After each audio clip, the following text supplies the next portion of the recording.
Okay, so here I'm just going to quickly walk through the recursive modeling problem we were doing at the end of class. And again, the idea here is that we want to be able to use this recursive definition of sequences ultimately to solve modeling problems. It turns out recursive definitions of sequences are pretty useful. Let's remember what we mean by recursive. When we say a recursive definition of a sequence, it's not a special type of sequence, it's really more how you define it. And what we're going to say is that the nth term in any sequence is going to be something that depends on prior terms, and that's what's going to make it recursive.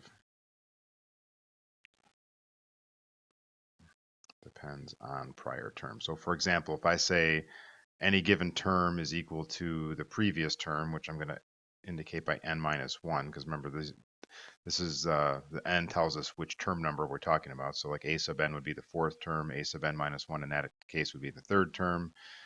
If I take the prior term and add 6 to it, this is going to be a way to recursively define the sequence because I'm defining it based on some prior terms. And we also saw like the Fibonacci sequence was the most famous recursive sequence ever, or that's what I called it anyway. That's just going to be the term prior to it plus the term even before that. And that was kind of the way to, and remember the Fibonacci sequence was 1, 1, 2, 3, 5, 8, etc. And I'm just adding the two prior terms to get it, but this would be the recursive way to state that.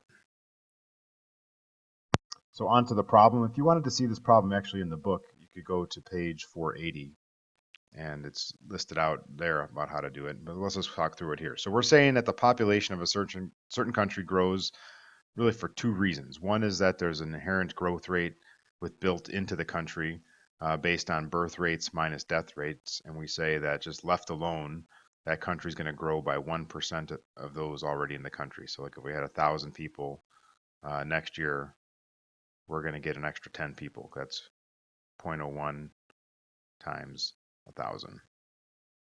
And then we also have the second factor which causes the country to grow is that 20,000 people as a result of immigration come into the country.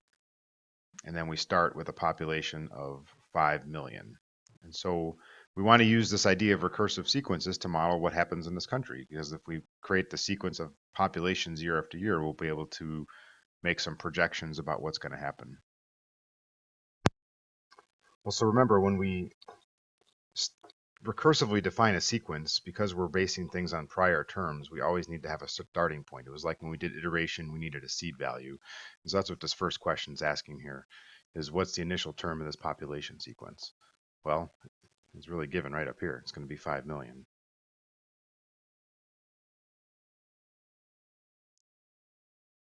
Now we typically gave this name, we would always think of when we gave this a name, we would think of this being the first term of our population sequence. So something like, a sub 1 is the first term. Often though, when we're modeling something that's a time sequence, it's often quite convenient to actually give the very first term a subscript of 0. When we do that, then the variable on the subscript variable has a more meaningful representation in terms of time. So we'll see that when we take a quick look at the spreadsheet. So question B here is really where the meat of this problem is. If we want to find the population at the end of n years, we need to write a recursive expression. So let's think about what we want to do here. We want to know the population next year, and we're going to represent that with p sub n, where n is kind of the population at some year, called 5 for right now. In order to do that, we have to know we have to have the population from the prior year, because that's our starting point. This is why it's going to be recursive. And we have to adjust it for these two different factors. The first one, number 1 up here, is that we need to add 1% of those already in the country. That's the natural rate. So here we're just going to take 0.01 and multiply that by the population last year. So we're going to take the population from last year, take 1% of it, and add it. And then to that, we're going to add number 2 up here, which is the immigration. So we're going to add 20,000. So if we do this year after year after year, we'll generate a sequence of the population every year. I'm just going to go ahead and cross that out there. I'm having trouble with my screen writing tool here. Okay, so we have our recursive expressions. This is in English. Again, this is what this means is the population at any point in time is the population last year plus 1% of the population last year plus 20,000. So let's do this by hand to figure out what the population is for the first couple years. This is where I'm going to use that subscript 0 because we now the population at time 0 is just going to be the 5 million. Now to get population 1, and actually when I do this up here, I'm going to combine this to be 1.01 times p subscript n minus 1. So I don't have to do two separate things there. I'm just combining like terms. So the way to get the population after 1 year is to take 1.01 times that value here, p0, and then I'm going to add 20,000.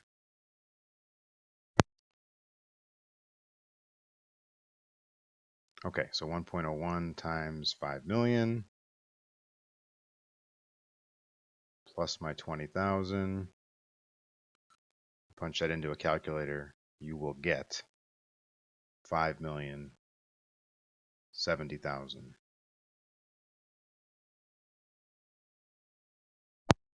So here I've written the expression for the population after 2 years, which is just 1.01 times the population last year. And again, where we're going to get that is from our prior term in the sequence. That's going to go right there. And we're going to add 20,000. Then when you go ahead and substitute that in, you get 5,140,700 for the population after the 3rd year. And here I've just shown you P3, which is really, it's the same thing. Take 1.01 of the population last year plus the 20,000, and you would get P3 equals that. So here we've modeled the first 3 years of the population. So next I've asked you to use a spreadsheet to calculate the population at the end of 20 years. For the benefit of those who were not in class, I'm going to show you how we did this on our calculator. So what you're going to do is you're going to open up your calculator and you're going to do a new document because we're going to use the spreadsheet tool. We can't just use the scratch pad. And you're going to here pick add lists and spreadsheets, and we get a spreadsheet tool that we can go ahead and use. Now to generate the spreadsheet, well first what I'm going to do is I'm going to put over in B here. So in B, we want column B to be the population or the model of our population. The way to generate a sequence, as we showed in class, was we're going to go to, once you clicked in that area where the equal sign is, we're going to go to menu, and then we're going to pick data, and the very first item in data is generate sequence. And this is where we can create our formula. Now remember, UN is kind of like that's the term, that's the representation of the term number. So the way to model this population here is the same formula we used on the prior page. We're going to take 1.01 times, now instead of P of n minus 1, we have to use the notation U because that's what the calculator is expecting here. So that's why we're going to do times U per n minus 1. So that's just a different way of writing P subscript n minus 1. But it's kind of more like a function type notation. And then we want to add 20,000. So now we've just put it, since we have our formula there, this will actually generate the sequence for us, except what we need to do is go to the next initial terms and write in our very first value for the sequence. Since this is recursively defined, it won't know where to start unless we do this. Our population is 5 million is the starting point, and N0 is just where we want to start. N max is like the number of sequence terms it's going to generate, and then N step would be it's what kind of skip counting you want to do. Usually with sequences we're just going to do 1, and then ceiling value would be if you wanted to stop generating your sequence once it hits a certain value, because then maybe it starts to get too big. So we're not going to use any of those right now. Really, the important ones were just the formula and the starting value. And we'll hit OK. And then what it's done is given us the sequence of values in the spreadsheet. Okay, this sequence is evidently showing me in a format that's in exponential notation, and I'm not actually 100% certain how to show it to me with commas to be friendly, but if you scroll through here and you look down in the bottom section here, you can see the numbers, and so we can see that we're matching our population for those first three. So this was population at 0, 1, 2, 3, 4. And the question we're asked to find here is, what's the population at the end of 20 years? So actually, to do this effectively, what I'm going to do is I want to put another column here. So I'm going to give it a name. Let's call it time. And I'm going to put another, we're going to call this one population. So that's what we can just, so we have the variable names up there.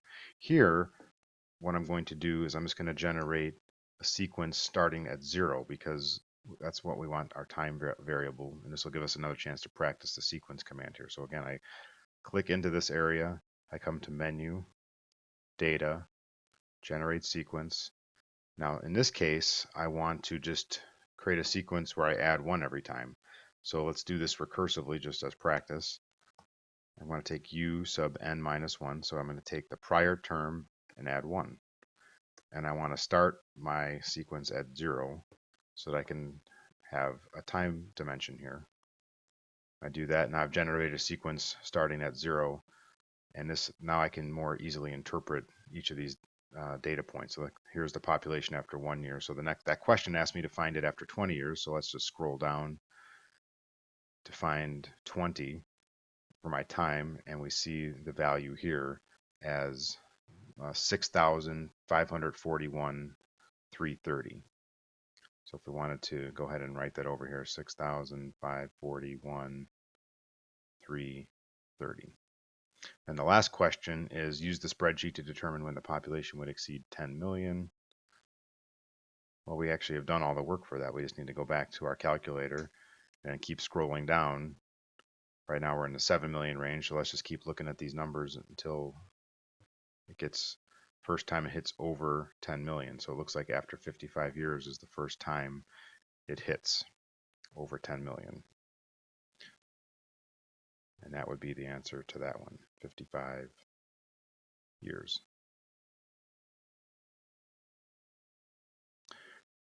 Just the thing I posted on Edline was the spreadsheet version of this, and just this is an Excel spreadsheet, and it's really doing the same thing that we did. I just showed you on the calculator. You can see here I'm going to have a years elapsed variable in a column starting at 0. I'm going to have a population column starting at 5 million. And now here we just use the spreadsheet versions of these formulas, which is, you hit the equal sign, take the number above me, add 1, and that's how you create the formula for the years elapsed. For the population, same kind of thing. You hit the equal sign, take the number above you, times 1.01 plus the 20,000, and you would copy that down, and you'd see, using drag and drop, and you'd see the same results here. That answer to D is the 6,541,000, and then 55 years is when we go over the 10 million mark.